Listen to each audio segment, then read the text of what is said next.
حضور علیہ السلام نے ارشاد فرمایا کہ بندہ کہتا ہے میرا مال، اس کے مال تین ہیں۔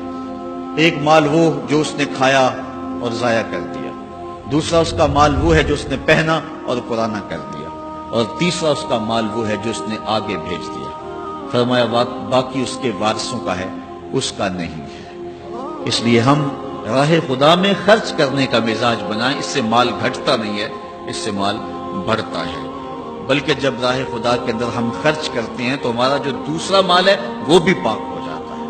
اللہ کے محبوب کا ایک فرمان سنیے جس کو حضرت حسن بصری رضی اللہ تعالیٰ عنہ بیان کرتے ہیں۔ فرمایا کہ اپنے مال کو، اپنے اموال کو زکوٰۃ سے پاک کرو اور اپنے مریضوں کا علاج صدقے سے کرو، اور جب مصیبتیں اور بلائیں تمہارا رخ کریں تو پھر دعا سے اور اللہ کے حضور زاری سے اللہ کی مدد چاہو۔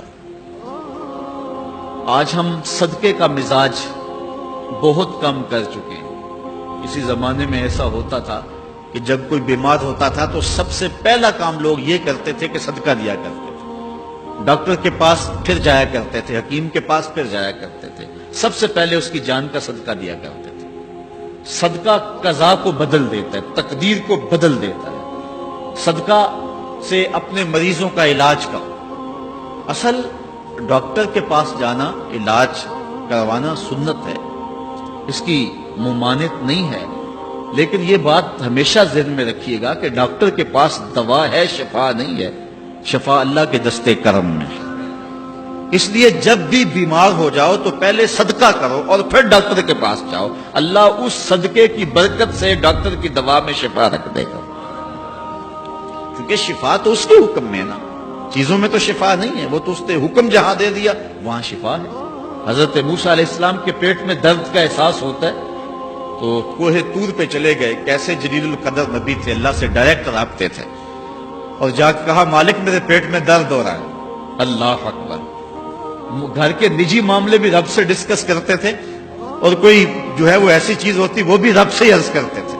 کہا میرے مالک میرے پیٹ میں درد کا احساس ہو رہا ہے، دوائی کی پوری لینی ہے تو وہ بھی جا کے کوہ طور سے رب سے ہی لیتے تھے۔ تو اللہ تعالیٰ فرمایا فلان جنگل میں چلے جاؤ، وہاں اس شکل کے پتوں کی ایک بوٹی ہے، اس کو توڑو نچوڑو، اس کا پانی پیو، تمہیں شفا مل جائے گی۔ حضرت موسیٰ علیہ السلام گئے اور جا کے بوٹی کو توڑا نچوڑا، پانی پیا، شفا ہو۔ کچھ عرصہ بیتا، دوبارہ اسی طرح کا درد جاگا۔ اب نسخہ تو ذہن میں تھا، کوہ طور پہ نہ گئے، اس جنگل میں چلے گئے اور جا کے بوٹی کو توڑا، اس کے پتے نچوڑے، پانی نکالا، پیا، لیکن درد اور زیادہ بڑھ جاتا۔ پھر دوبارہ آئے کوہ طور پہ، کہا مالک میں نے اسی درد پہ دوبارہ وہی بوٹی کا پانی پیا ہے لیکن درد بڑھ گیا ہے۔ کہا موسیٰ اب جو آئے ہو کوہ طور پہ پہلے ہی آ جاتے۔ تو عرض کی مالک بوٹی بھی وہی اور درد بھی وہی۔ فرمایا سب کچھ وہی ہے، لیکن پہلے میرا حکم تھا، اب میرا حکم ساتھ شامل نہیں تھا۔ شفا بوٹے میں نہیں رکھی، شفا تو میرے حکم میں رکھی ہوئی۔ اس لیے ڈاکٹر کے پاس جاؤ، حکیم کے پاس جاؤ، لیکن شفا اللہ سے مانگو، کہ شفا ہمیں دینے والا وہ ہے۔ وہ ایک وسیلہ ہے، ایک ظاہری طریقہ ہے۔